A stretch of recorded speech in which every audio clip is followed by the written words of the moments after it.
So when I'm putting a set list together, when I'm coming up with songs that I want to do live, there are pretty much three ways that I go about it. One is I just do a song pretty straightforward, the way that you hear it, the way that you know it, same tempo, relatively same key, and just do it the way people will recognize it.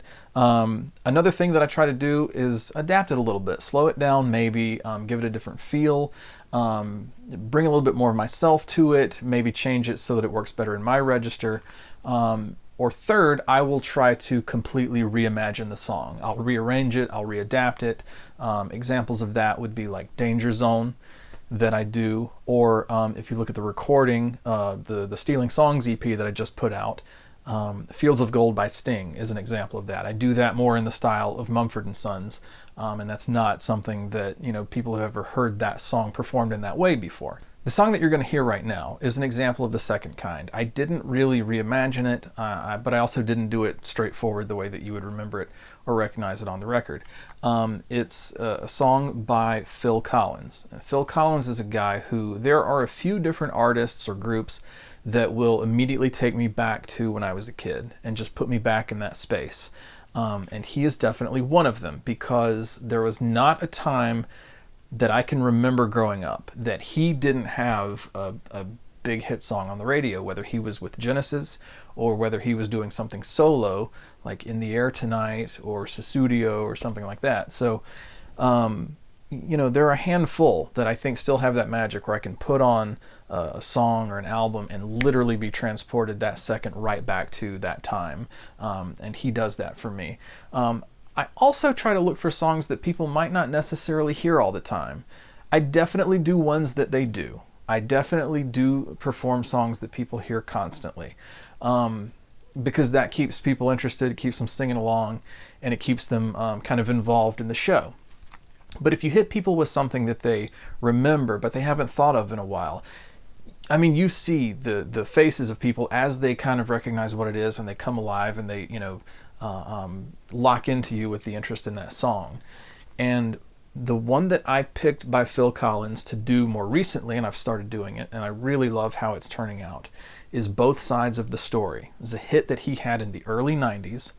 I actually, when I first heard it, thought that he was saying Those Silent Stories, which I think still is a great line, poetically or lyrically, that somebody could take and work with and do something with. But no, Both Sides of the Story. And it illustrates the need that we have to listen to and understand one another, and the need that we have to just see a different perspective other than our own.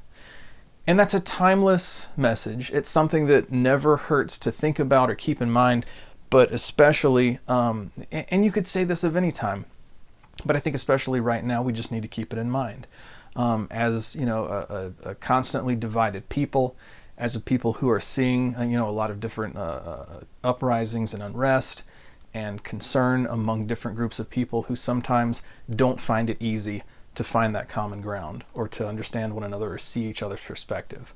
And so I love this song. It's something that does take me back. It's something that people don't hear all the time. It's something that people do remember when they hear it. It was a massive hit.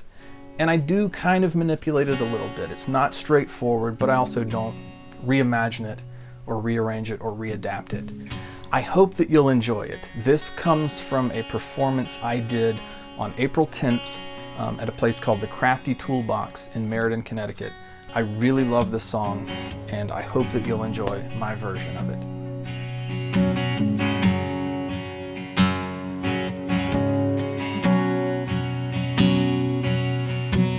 Find yourself in the gutter, in a lonely part of town, where death waits in the darkness with a weapon to cut some stranger down. Sleeping with an empty bottle, he's a sad and empty-hearted man. All he needs is a job and a little respect, so he can get out while he can.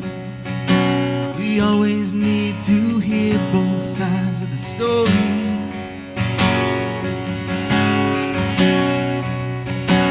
Both sides of the story.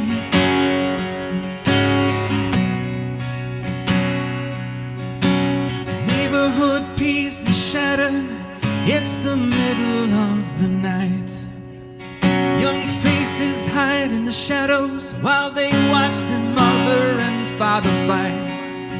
He says she's been unfaithful. She says her love for him is gone. And the brother just shrugs to his sister and says, looks like it's just us from now on. We always need to hear both sides of the story. Both sides of the story. Both sides of the story.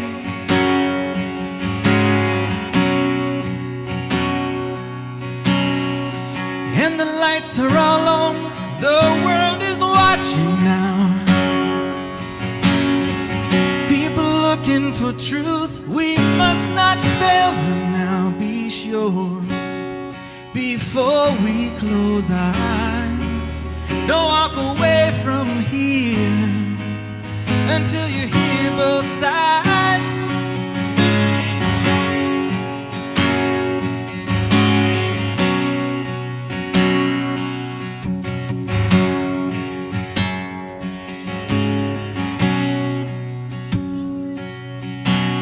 Here we are all gathered in what seems to be the center of the storm. Neighbors once friendly now stand each side of the line that has been drawn. They've been fighting here for years, but now there's killing on the street. While small coffins are lined up sadly, now united in defeat.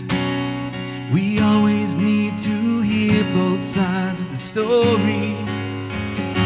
Both sides of the story. Both sides of the story.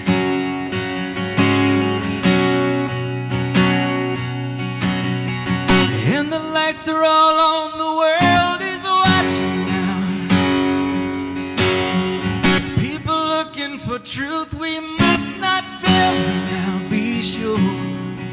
Before we close our eyes, don't walk away from here until you hear both sides.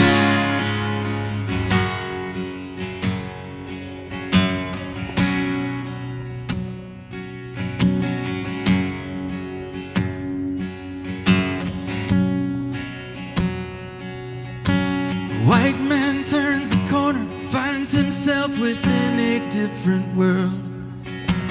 Ghetto kid grabs his shoulder, puts him up against the wall.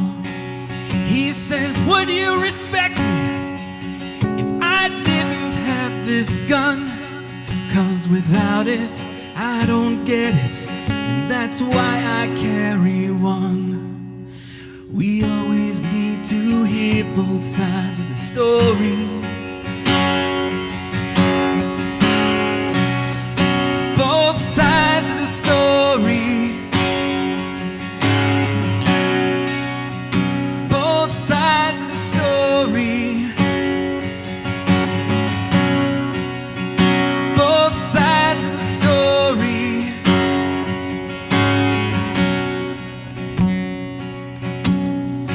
And the lights are all on, the world is watching now. People looking for truth, we must not fail them now, be sure.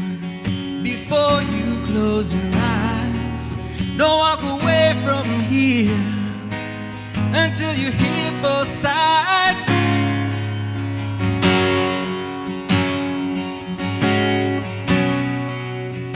Both sides of the story.